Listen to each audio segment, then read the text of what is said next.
Hello, everybody, and welcome to the Smoko podcast. My name is Alexis Armstrong, your host. Nice to meet you.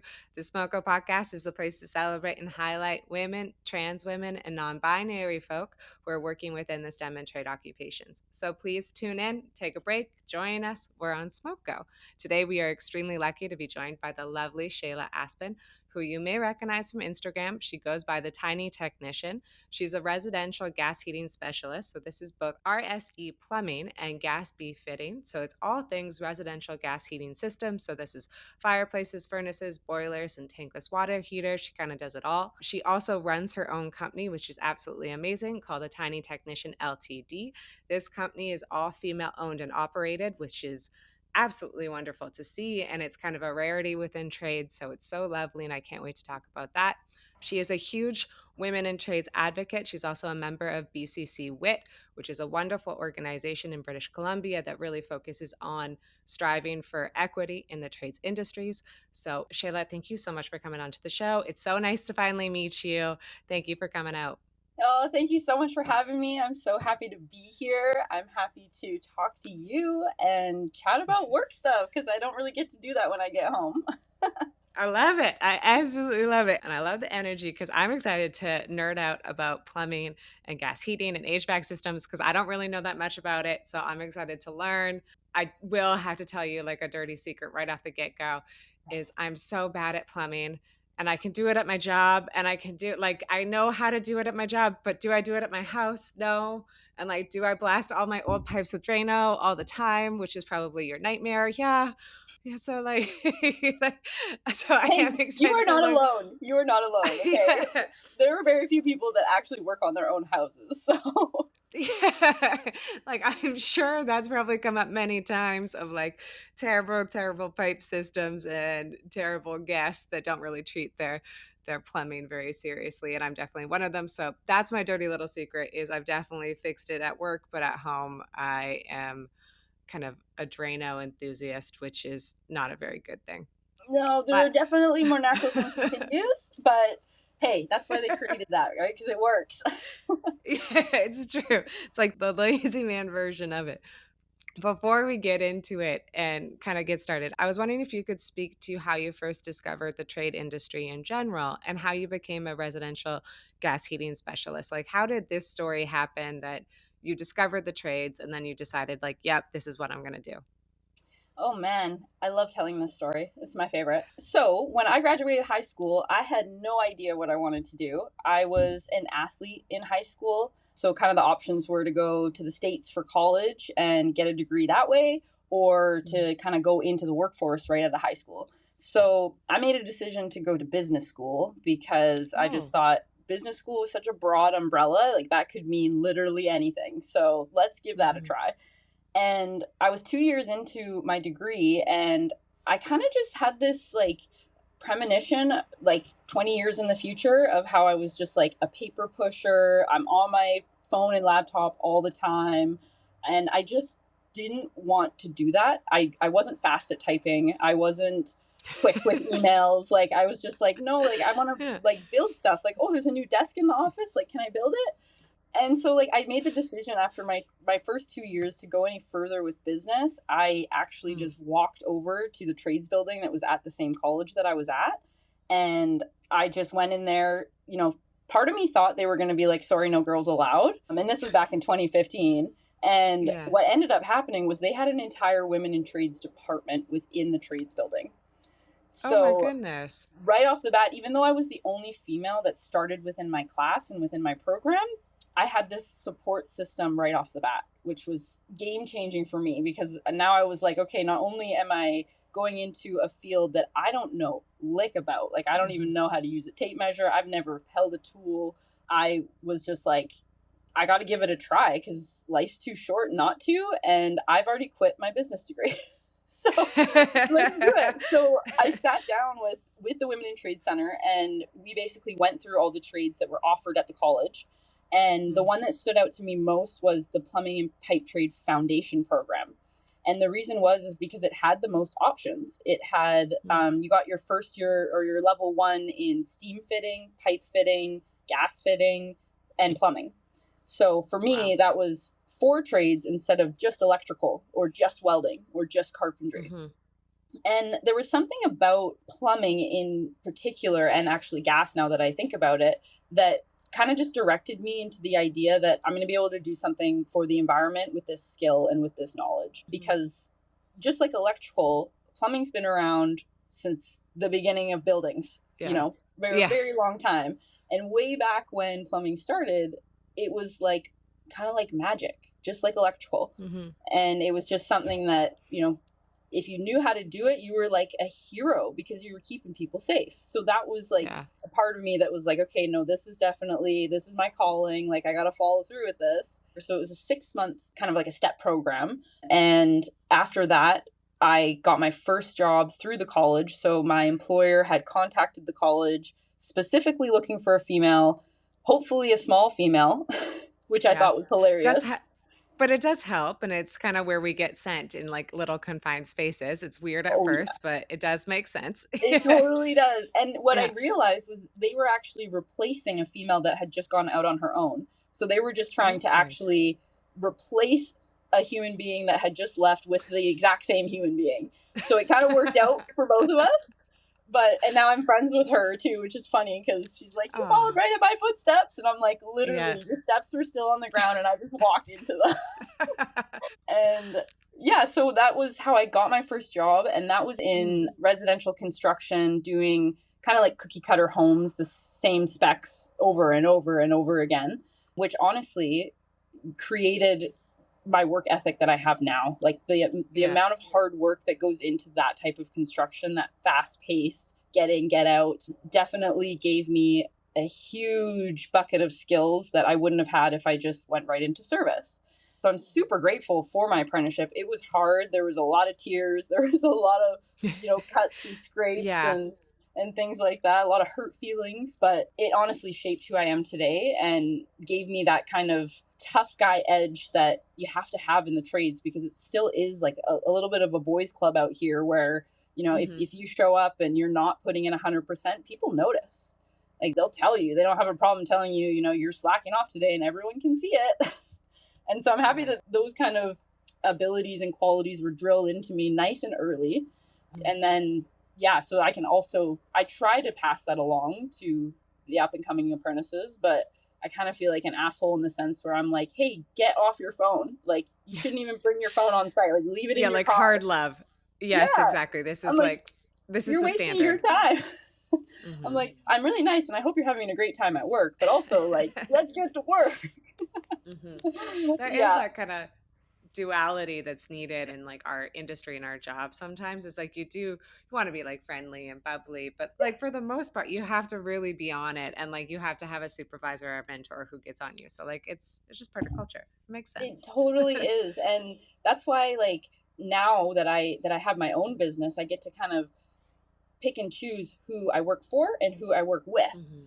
And because if you don't know what your employees' strengths are, maybe you do, but maybe you only know their strengths and you don't know their weaknesses. And then you really don't know them at all.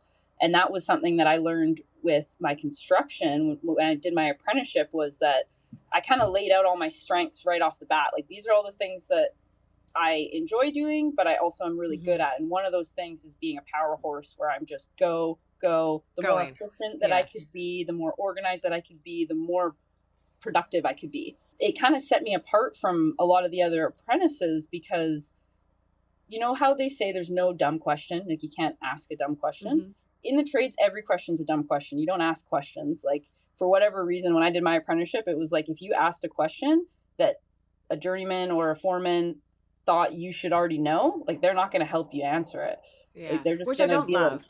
I no. I don't love that culture. Like that's not a good culture because you need to be able to like ask questions, especially in a really like dynamic and again dangerous situation when you're not comfortable with something. Like, Yes. and it's in construction. Everything has major consequence if it goes wrong. Well, and that was what I took away from it when I moved on from that job. I looked back and I realized, like, holy crap, like, that was toxic.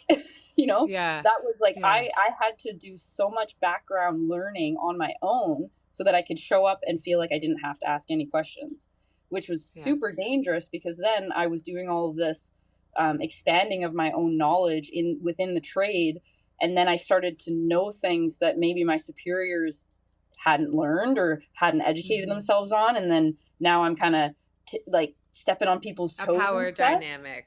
Yes, Yeah. yeah. And that was really tough, especially being a female, is because, we have to be brave. We have to have a backbone to be in this industry still to this day. Like, I'm outnumbered Yeah. every day.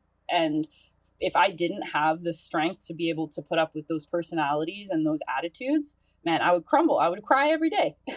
Yeah, you shame. know? Yeah, but it's yeah, I'm, like, conflicted about it because part of me wishes that we didn't have to be like this at all and that this was just not part of our industry. But then part of me is like, "Okay, Alexis, you have to be a little bit more realistic. It is, like, what you are facing right now, and it is what, like, a lot of people are facing right now." And because of that, like, one way to protect yourself is to kinda have this, like, tough guy attitude, which I don't think it's the healthiest to have, like, because I'm not a tough person. I don't know about you. I'm a big softie at heart. Like, if I Yeah. try to be tough, it's usually a facade. Like, it's not who I am as a person. So I don't love that, like, I can't have to go into that environment, but sometimes it is called for just because it is the culture.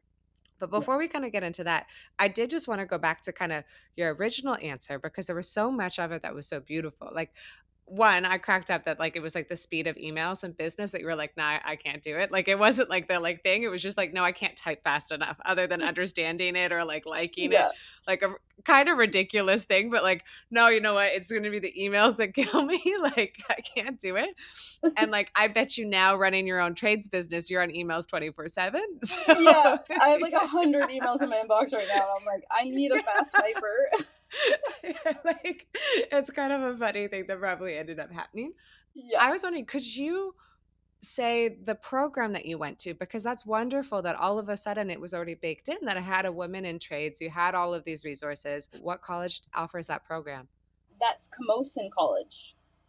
Okay, wonderful. Yeah. Camosun College. That's absolutely fantastic. And one thing that you mentioned is I like the idea that you went into pipe fitting or pipes, like that specialty, because you could do four trades within one. And that's a very beautiful thing when you kind of don't know the trades. You're like, okay, well, I might as well. Like, I probably will like one of four other than fitting back to electrical or back to plumbing. I love the mindset that plumbing is about health and sanitary health and that it is something of magic. I think in a lot of places in the world right now, clean plumbing and good sanitation and good pipe systems is probably still magic and it can help a lot of people. So I do love that kind of reframe. It's not something that we think about when we think plumbing, I think if you're in the No. general public. It is a privilege to have, absolutely. But the way that people see it, they just see it as, oh, it's just always been there. It's always going to be there, you know? And Mhm. then I remind people, there's places in the world that don't have clean drinking water. Like their drinking water is the color of toilet water, Mhm. and those are the kind of conversations I try to have with certain people that are a little bit closed minded, and then their brains just blow up and they can't handle that, Yeah. because they don't want to take a look at themselves and think, oh my God, am I taking my plumbing for granted? But Yeah. like how I got into the gas side of things was just the opportunity through the company that I was working with.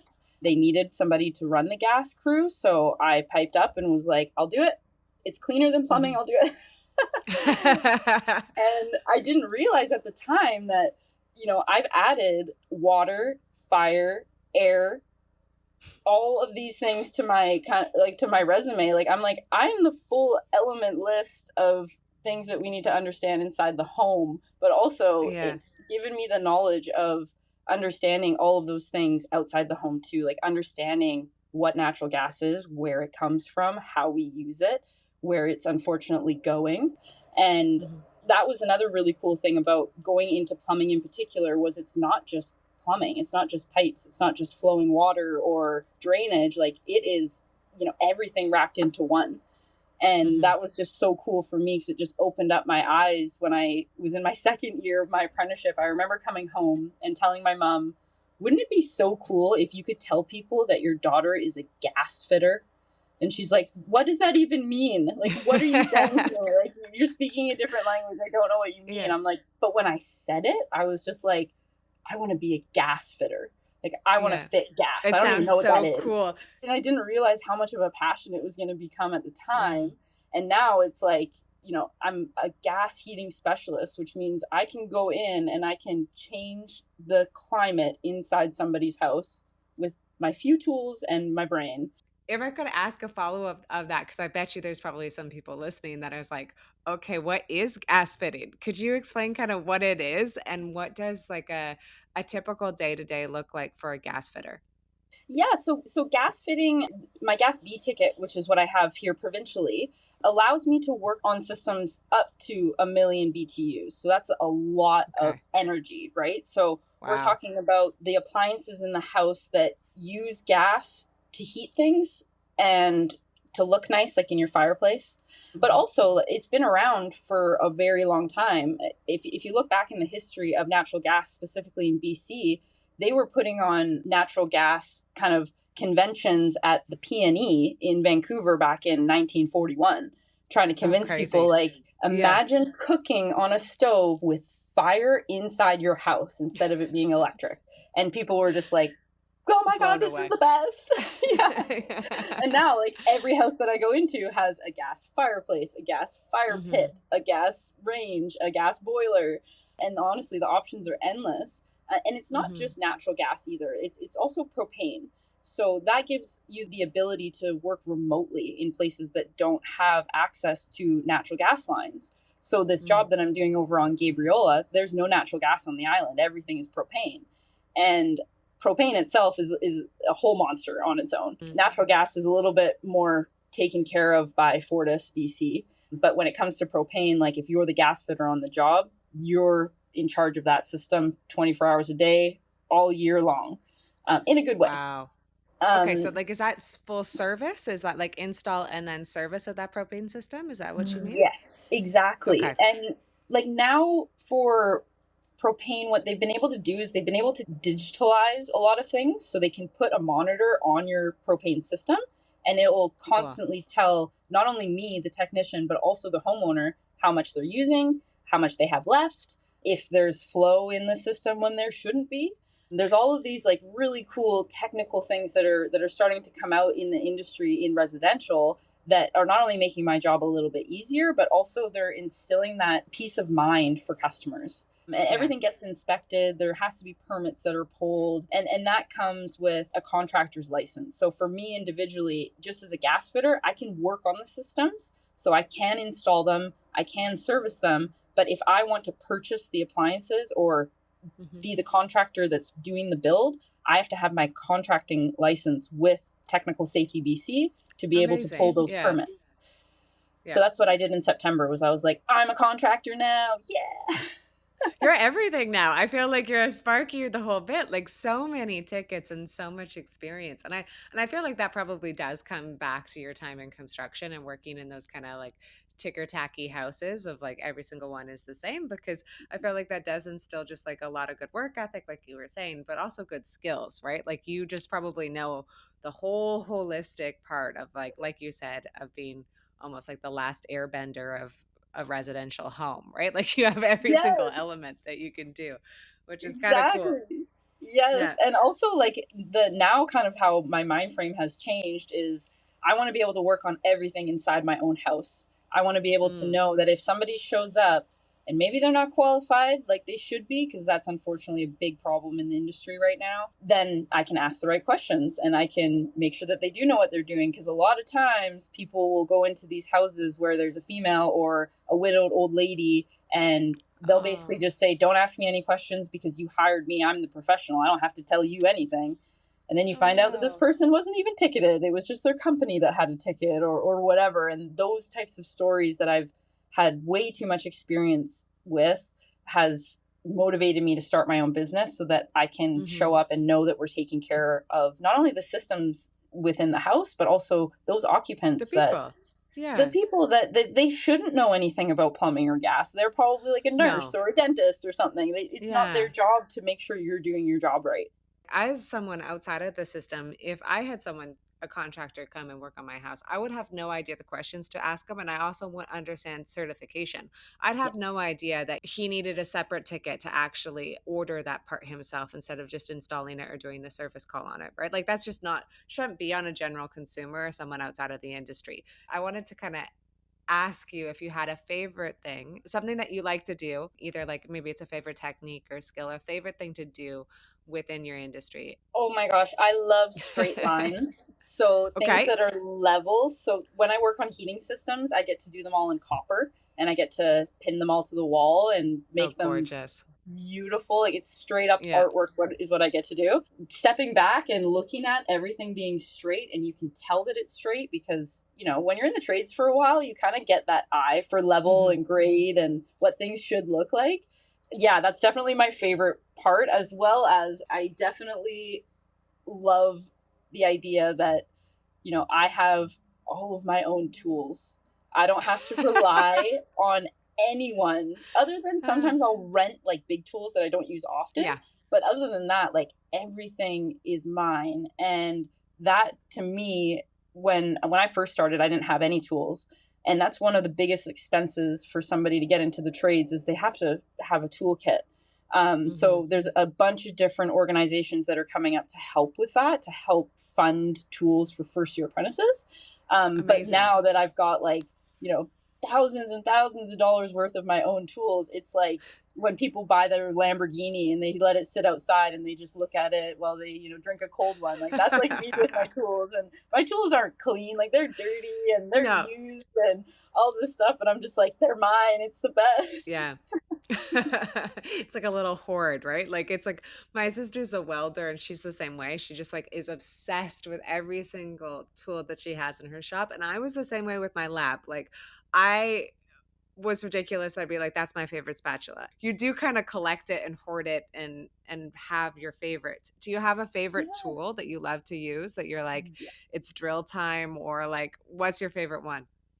My pipe wrench. So I have multiple and I've had multiple over the years, but what I found with that tool in particular was it made me have incredibly strong arms. Like I Mm, am ripped. It looks like I go to the gym every day and I'm like, I just go to work. That was definitely one thing during my construction experience was I was on those wrenches every day, all day. mm. I would wear them out until they broke and then would have to get new Oh my ones, goodness.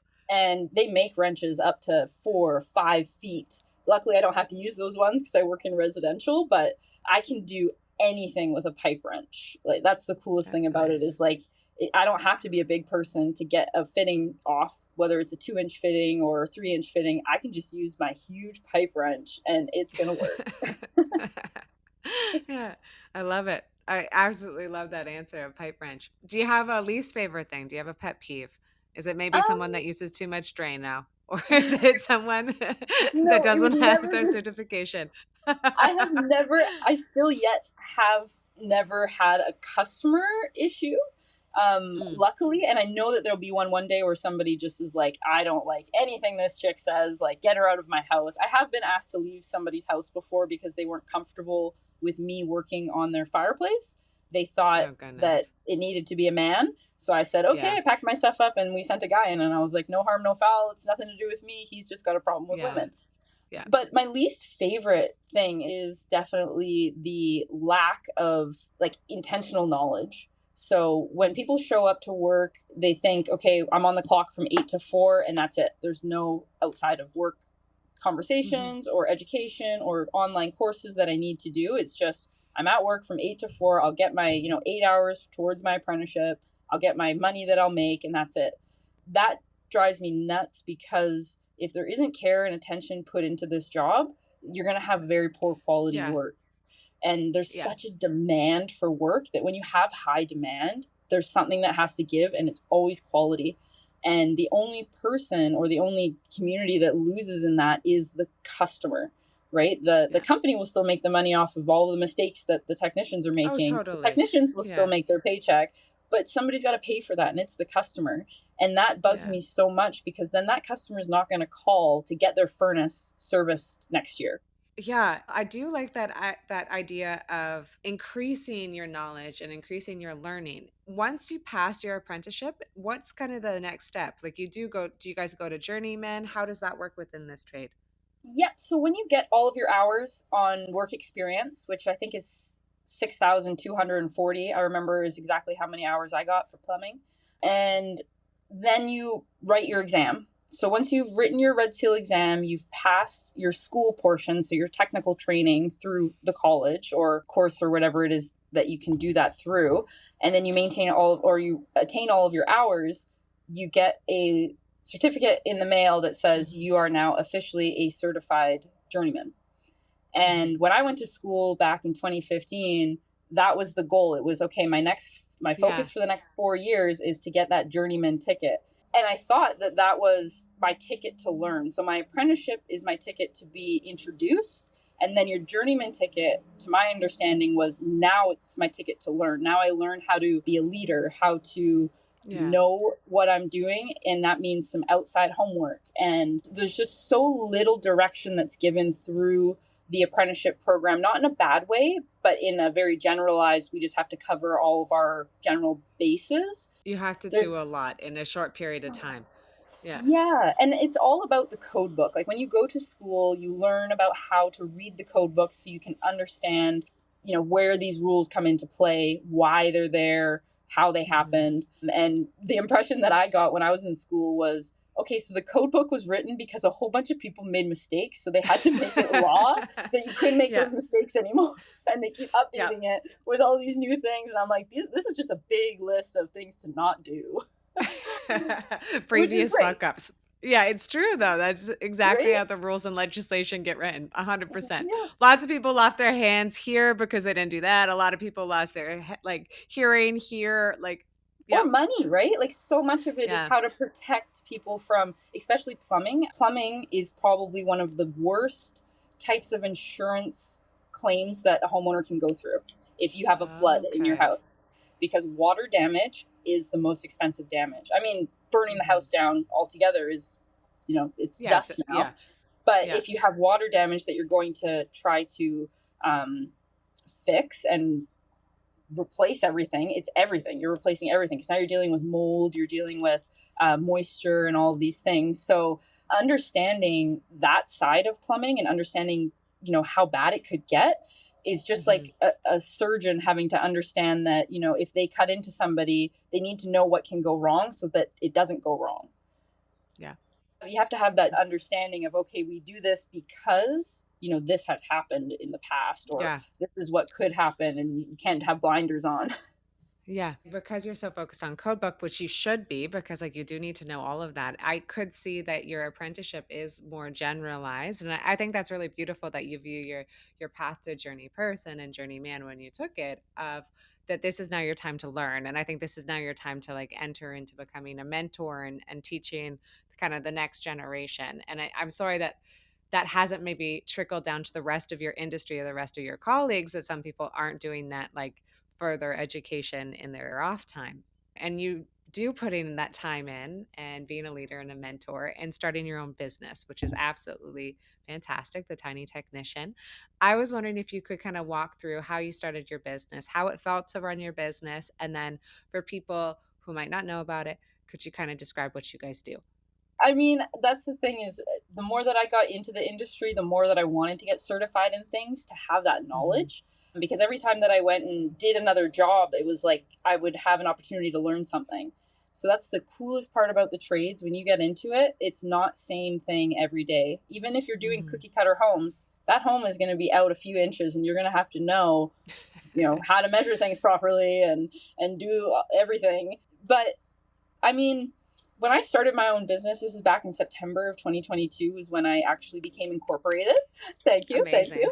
Like, what happened was I relocated quite a few times. So I ended up moving over to the mainland. And then when we were moving back, I kind of had a choice to make. I had the choice Mm. to make, okay, do I want to go continue working for other people that aren't going to hear my ideas? They're not going to see the value in me. They're not going to want to support me in further education. What a lot of these Yeah. companies see employees as is just, Yeah. you're going to do the work and we're going to make the money, but don't look at how much money we make, because I know we're not doing any work because you're actually doing it all. So that's what I kind of dove into, is I started to really get myself familiarized with, okay, where does the money go when we put in these Mhm. $30,000 systems and you're paying your guys $20 an hour? Like, where did all of that money go? Because I Ab- know the cost of the equipment, and it's yeah. like, this doesn't make any sense.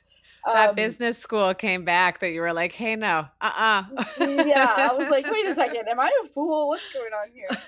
And I mean, not luckily, very unfortunately, I fell Oh. sick last year in July.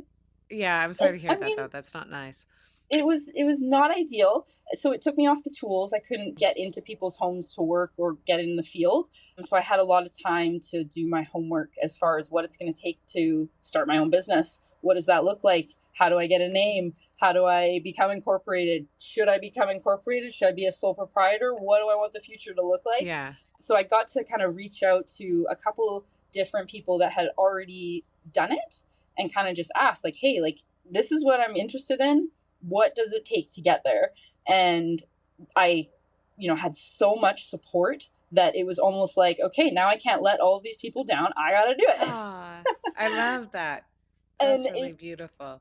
it totally came back full circle because once I ran out of my EI, which is Mhm. when you're sick for a long time, you only get a certain amount of employment insurance, and then it just stops, and there's nothing other than if you have your own health insurance on top of that, it just ends. So I kind of had this deadline where I was like, okay, Yeah. I got to be well enough to start advertising, to start getting into people's homes, and not to mention like the heating season was coming up. That's my Mhm. Super Bowl from September Yeah. until April. Like, I want to be working 16 hours a day because there are Yeah. so many old ladies out there that are cold and need heat, and I want to be the one that shows up for them. And so as I got closer to that September date, I just got myself some business cards, got myself some Mm. t-shirts, and then just kept telling everyone that I had talked to moving forward that I'm now self-employed. I own my own business. And people were like, "Oh, do you think you could come over and take a look at my, furnace or my hot water Yeah. tank?" I'm like, "Yes, give me a call and we will book I it in." love it. That's amazing. No, I like that kind of like grassroots start of just being like, yep, this is my deadline. And just like that hustle at first of being like, I don't really know where it's going to go, but I know I want to work for myself. And I love that you had that support. That's absolutely beautiful. Yeah. I mean, I make it sound like I did it all on my own, but there was no part of this that I did on my own. Mm. There was always somebody there that I could either bounce ideas off of or, ask questions with that I just like totally didn't understand because it was outside of my ballpark. And there's so much like legal slash like government side of things that you have to go through for opening a business. But they want to see you succeed because if you Yeah. succeed, they get the tax money. So if you're just very transparent and honest and saying, especially me, I'm like calling them up, hey, I'm a plumber. I'm not really a business person. Can you guys like point Yeah. me in the right direction? And they're so excited. And a female plumber, like this is the coolest thing ever. Oh, And I just love having those that. kind of Yeah. conversations. And I hope too, like it's that ripple effect. Like every person that I talk to, might have a niece or might have a daughter or might Hmm. have somebody in their life that doesn't know what their direction is, and they can offer my experience and say, hey, this is somebody that doesn't have any trades experience. I have no one in my family did trades other than my grandfather, but there's so much potential for this next generation coming up that can get into this industry.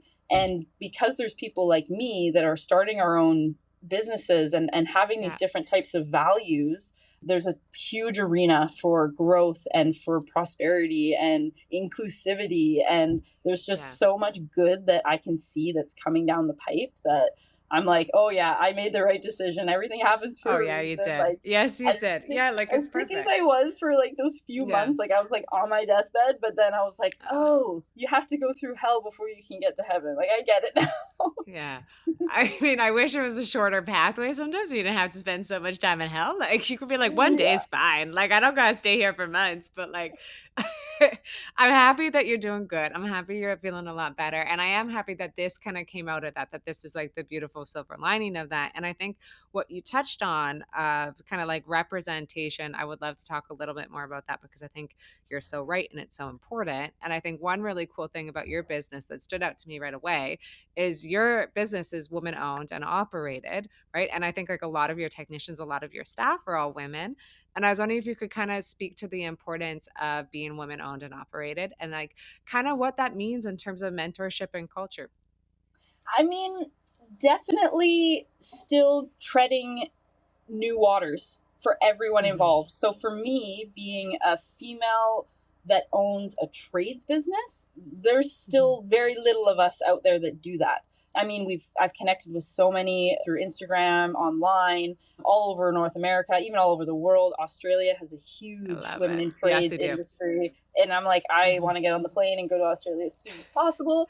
But at the same time, I remind myself that if I don't stay where I'm at, then this area is never going to change. They're never going to see the change, and you have to show up as the change. And what I mean by we're still treading new waters is there's still so many male dominated construction companies, contracting companies, commercial companies, corporations, that when they see a female walk in, they still don't really know what to do.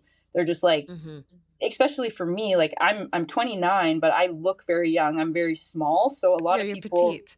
I'm Yeah. very petite, Tiny and a lot of technician. Yeah. people, yes, exact, easy marketing.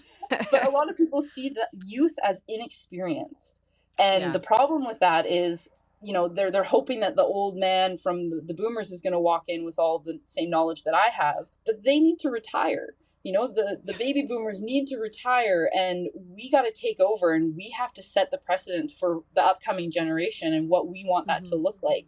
And the And that coolest thing culture. about Yeah. Exactly. And the coolest thing that I've learned, I don't know about you, but this next generation that's currently coming out of the high schools, that's up and coming, like, they don't take shit. They are like, I No. want to be happy, healthy, and supported at work, and if I'm not, see you later. And Yeah. so I love staying on top of that, working with the colleges, bringing kids on from right out of the trades programs, because then I can be their first impression of the trades industry. And I mean, I don't have any employees yet. It's just me. But I take on, like I was saying, from the college, like I'll have the women in trades department contact me if they have Mhm. any women that are interested in plumbing or gas fitting or even HVAC. And I'll just bring them along for the day. And I just write a Yeah. little report after. And usually all the reports say is like, this person was awesome. I had so much fun with them. Like, that's like, there's like no technical side to it at all. Because in one day I can't teach them everything, but at least they've had that experience of, oh, wait a second, like, this can actually be a really fun job. And if you Mhm. get the safety down, if you get the understanding of what you're doing or what you're trying to accomplish, then you can kind of like take a deep breath and like let your shoulders drop, and you just get to go to work. And a lot of times we got music playing, we've got coffee on site, like Yeah. it's kind of this like really cool environment where I don't know if men never wanted that back in the day, but I think adding women, adding diverse individuals into this industry is going to just change the game like crazy. Mhm. I couldn't agree more. I think it does change the culture completely, and I think it also for young women, like, that are coming up and shadowing you for a day, I think that view of that culture and like viewing like a little bit of a different culture probably just puts them at ease because I think like we all kind of have the idea of what is like the quintessential shop look like what is a mine going to look like when I walk in, and I'm always a little bit like apprehensive that I'm like, okay, it could be really bad, and like let's get prepped, like let's put on that tough guy persona and like let's Yeah. get kind of prepped for the worst. And then to be able to walk into an environment which is like very lovely, very transparent, music's playing, coffee's on, like just instantly relaxes you and kind of puts you at ease to be like, yes, I do belong to be here, and like I want to be here. And then seeing someone that looks like you be your mentor and someone that you shadow all day, you're like, okay, yeah, this was designed for me, and I can do that. So one thing Mhm. I wanted to talk about that you did mention, and it's unfortunate, is dealing maybe with misconceptions because you are woman owned and operated. When you walk on to site or when you walk on as a vendor or come on as the technician, you've already said it a couple of times that some guys have treated you with like, you're not the tech or you have no experience. You look Yeah. really young because I think that you look youthful or you look small. I don't think that you have the necessary qualifications. What do you do in that situation? What helps you? And like any advice for someone else who's probably going through the same thing? What I try my best to do, which doesn't happen every time, but I always let people show me who they are without asking Mm, them. So if I show up and they're all talking this, talking that, and don't even want to make eye contact with me and don't want to have a conversation with me, then it's their loss. At the end of the day, I'm like, I know a lot of stuff that could help you, and you are yeah. just going to decide on your one judgment, your one interaction that you don't want that info, then you don't get it. Yeah. And Bye. it's hard because with an industry like this, like, work can fluctuate. Like, you can have way too much work or you could have no work. So that's where I think I've seen a lot of women in the industry that they'll put on that tough guy mask and it'll be really hard to take it off because that's how the industry knows them. They know them as the person that you can't mess with, you can't say the wrong Yeah. thing, you can't give attitude or you can't put them down. And for me, it's more like I'm not a very confrontational person. And I also know that my work is never going to run out because of my network of the people that I Yeah. know and the systems Which that I I've love. installed. Like Yeah. I everything needs to be maintained. And the fact that people will always ask for me is something that is just so incredibly like liberating, and it just boosts my confidence, but at the same time I know that I can do the best job. And Yeah.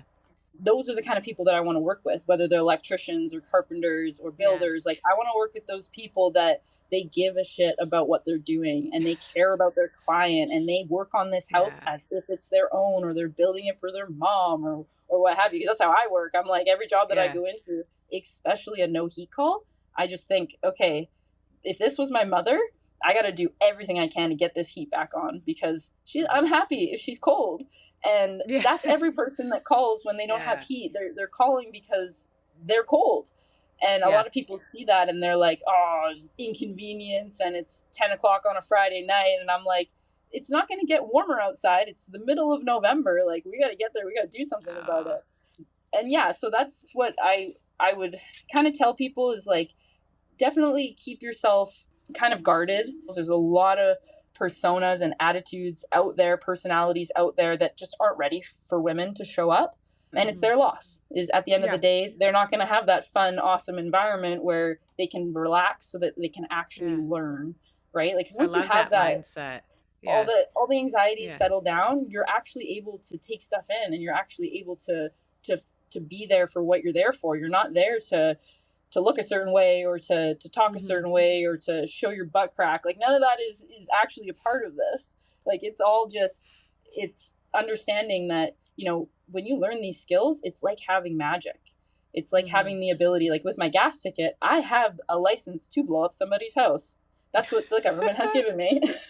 Which is Because you have insane. Yeah. you have to Yeah. understand the worst side of it. But at the same Yeah. time, it's like I have this amazing opportunity to keep people warm and to keep people healthy and to keep people happy because your home Yeah. is usually most people's biggest investment that they'll make in their entire life. So, yes, the industry is going to see a lot more servicing. There is going to be a lot more of changing out equipment over the next 15, 20 years compared to what it's been over the last 30 years. So, like, if you're in the industry and this is something you want to get into, do your homework. Start looking up companies that do this stuff, see what it is that they do.